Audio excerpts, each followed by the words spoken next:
So let me ask you a question. What is your status? What is your role? What groups do you belong to or interact with? These are just a few of the elements that influence social interaction, right? So let's walk through some of those components. So what are we talking about when we say status? This is a term that I'm sure you've heard before, right? So what are we implying? Well, in the broad realm of sociology, we have society, right? Society, we all belong to a society, but within that society, what is your status? So where do you fit in that societal ladder? So there's a lot of different things that will influence that, and there's different states of status. So the first would be if you're equal. And no, this is not a picture of me when I was young, right? So same with those that you're sitting with in the room, say in a classroom, you're in grade school and all the kids around you, essentially on the social ladder, you're all the same. You're all, 8, 9-year-olds sitting in your grade 2 class going to school. Say you have your group of friends, your circle of friends.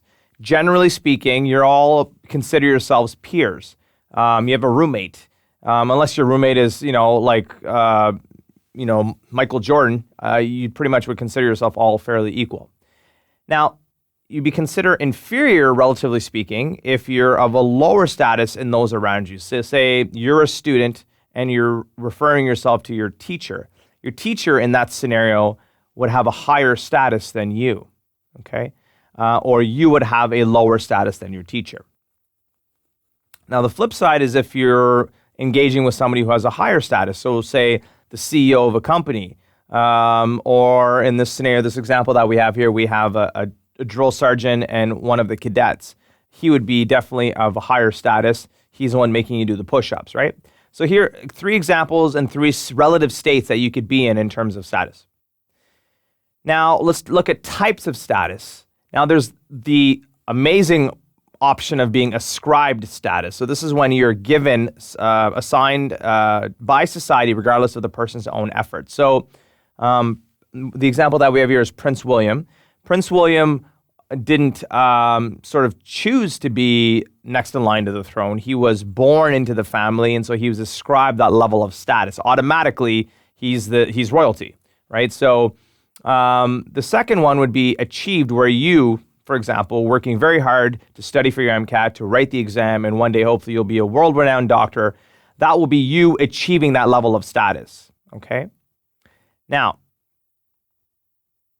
let's take a look at what is your role and what are some different concepts within the types of roles that you can have. So social roles are expectations for people of a given social status. So if I say you're royalty, there's certain expectations that come with that. You have a certain social role. You're not expected to go to the pub every night and get drunk and have a good time and mingle and try and pick up young men or women. Instead, you're expected to be a philanthropist, a social ambassador for goodwill, and go and do all these things. That is your societally driven role. Now, 3 concepts within social roles include, first being role conflict. This is when society has ascribed a role, but there's some conflict there. So for example, when you've been assigned the role of, say, male, but you want to be a nurse. So society sometimes has a little bit of conflict with that. There's a little bit of role conflict. So it's defined as conflict in society's expectations for multiple statuses held by the same individual. Now, I know what a male should be, and I have some societal expectations of what a nurse typically looks like.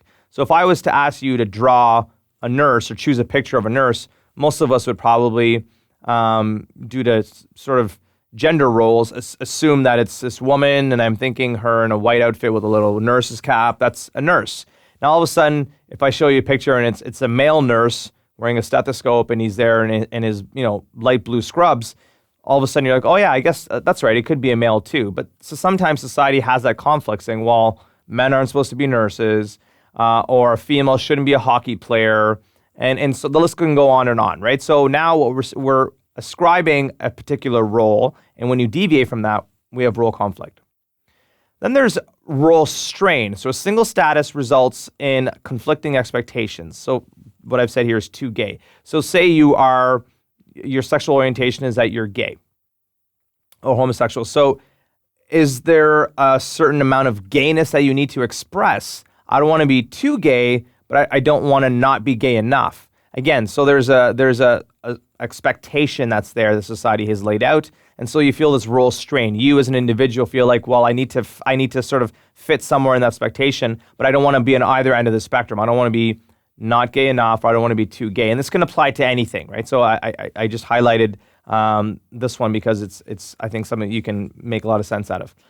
Role exit is when you actually end up trying to disengage or move from one role to another. And the example that I have here is when you are a high school student and you're transitioning to, say, college or university, or you're in the workplace or the workforce and you have now entered the world of retirement. So this is you exiting a role that you had perhaps for a long period of time, and society has certain rules and boundaries and expectations, and you're now moving on to something different.